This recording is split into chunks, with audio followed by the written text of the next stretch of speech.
Bienvenidos a Mejor que el Sexo. Un podcast sobre cómo relacionarnos dentro y fuera de la cama.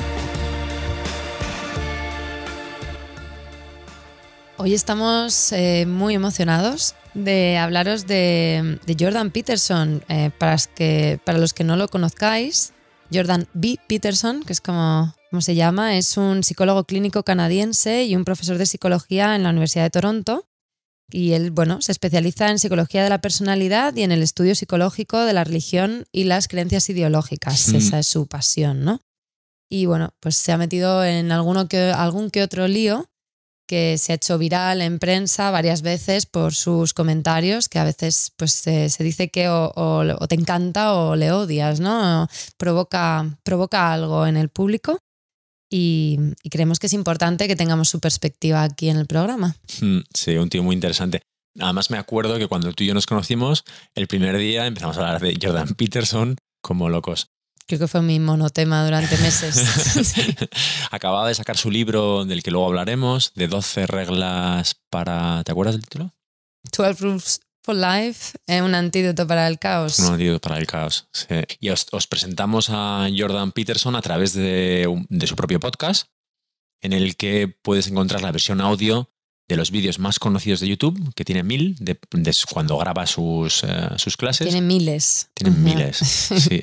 Y además también tiene entrevistas con los pensadores más relevantes de nuestra era. Sí, es parte de la Dark Intellectual Web, que es un grupo un poco en plan de coña, que han hecho un grupo de pensadores que son ahora todos muy conocidos y que os invitamos a que exploréis un poco sus ideas, ¿no? La visión de Jordan Peterson es disruptiva, a mí me parece muy interesante, con algunas cosas me cuesta, pero es que es un tío tan inteligente escucharle hablar, cómo sintetiza, une y presenta su discurso, es fascinante. La idea de escuchar a Jordan es que hay poca gente ahora mismo que presente estas ideas de una manera tan educada y tan bien elaborada. Y es un poco raro escucharle, porque normalmente no escuchamos esto, ¿no? Y no es políticamente correcto, también eso es lo interesante. Él dice cosas que todos los demás observamos en el mundo, que nadie se atreve a decir. Y él lo dice, le pone palabras y dice, hombres, mujeres, esto es lo de donde venimos, esto es lo que está pasando. Y sí. Quien niegue esto es negar la evidencia en muchos casos. No es el único que piensa así y él siempre se apoya en muchísimos estudios científicos, creo que tiene un pensamiento muy científico.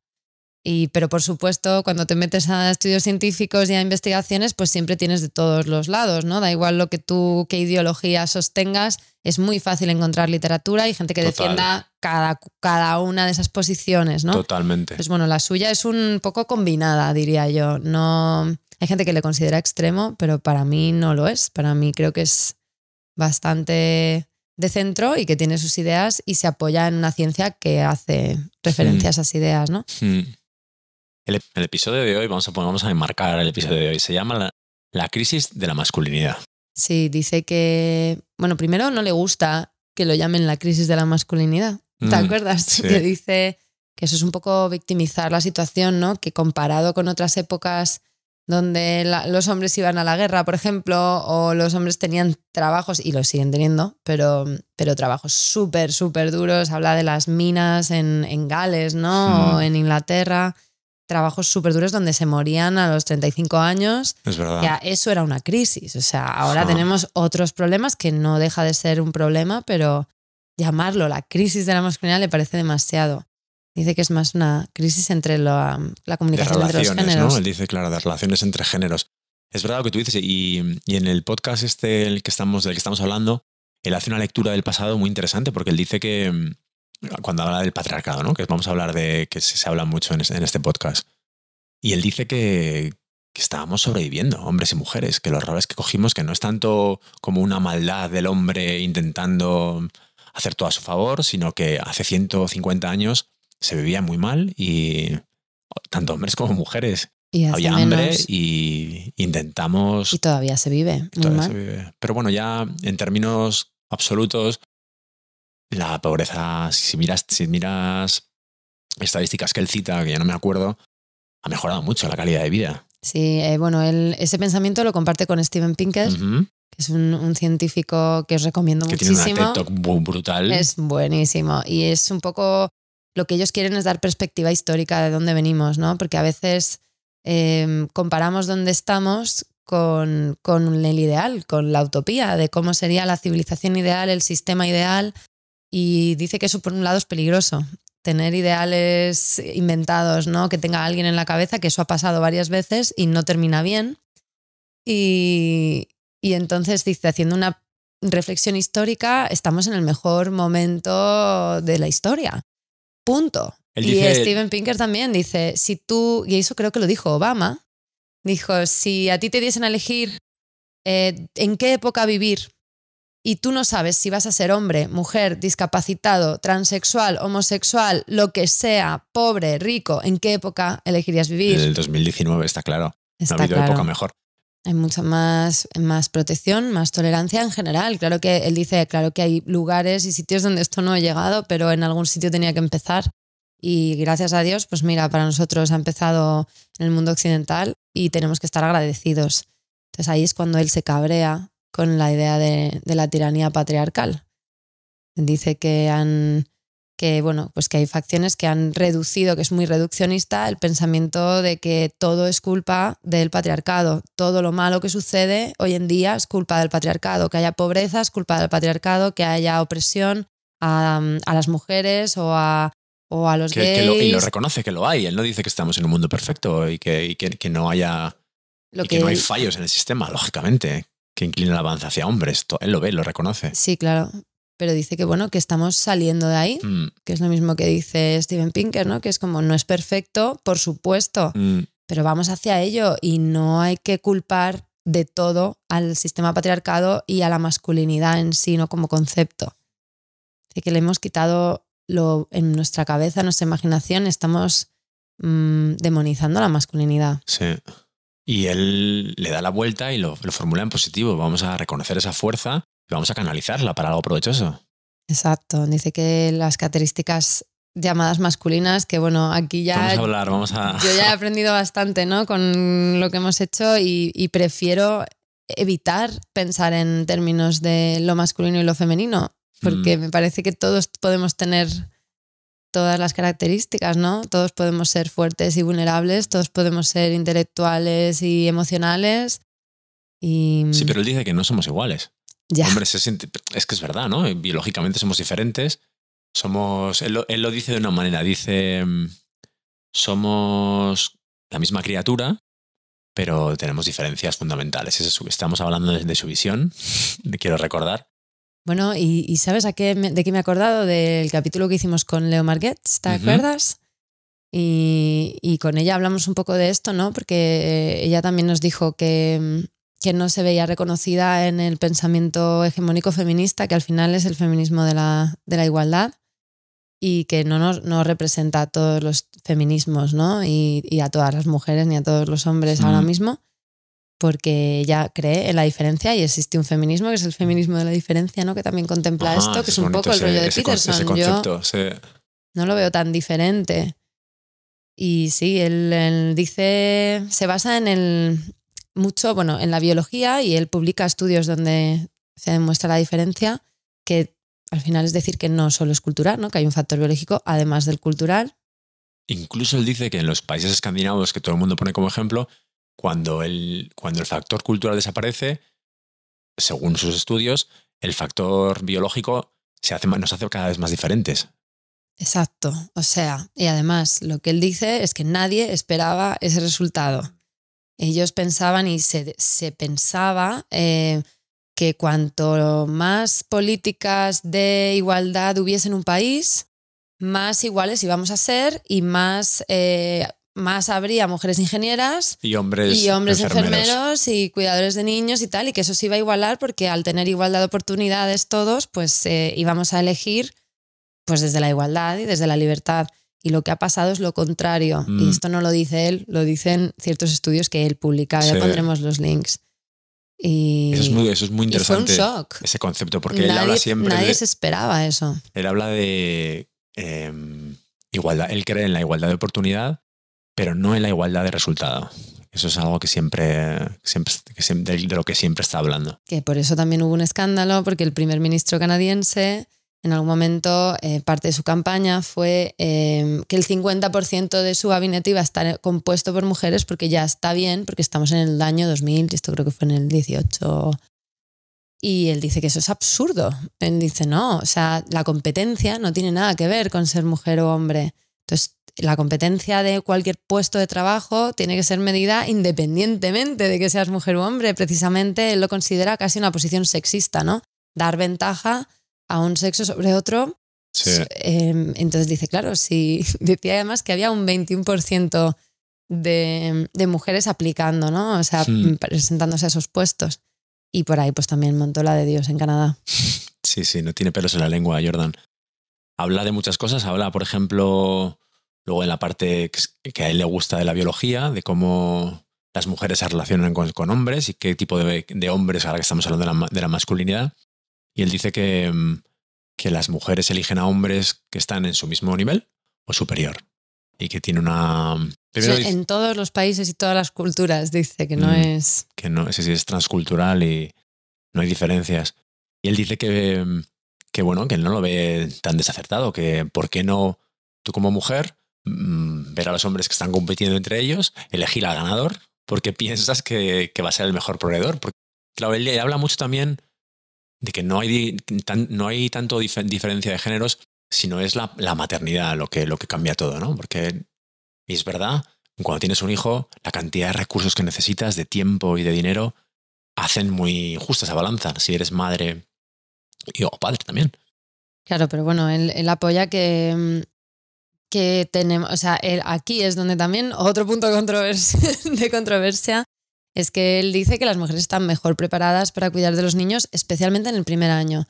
Y él habla de sí mismo y habla de con su mujer. Como negocio. Sí, bueno, ahora tiene su segunda mujer, ¿no? Pero él decía que su mujer quería tener un hijo y le dijo, vale, tú cuidas del niño de primeras y yo cuido de ti.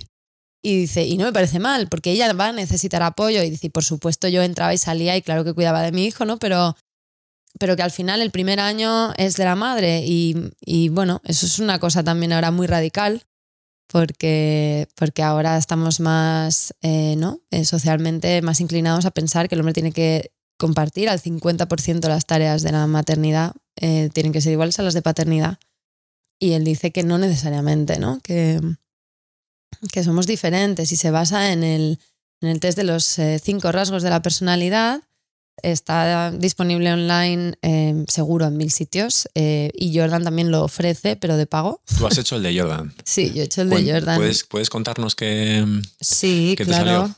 Bueno, resumiéndolo mucho, los 5 rasgos son agreeableness, que es simpatía, lo agradable que seas, lo afable, y él dice que los hombres siempre puntúan menos que las mujeres, ¿no? Las mujeres son más amables, quizá, por decirlo así. Más agradables. Y yo, sin embargo, doy muy baja es en amabilidad.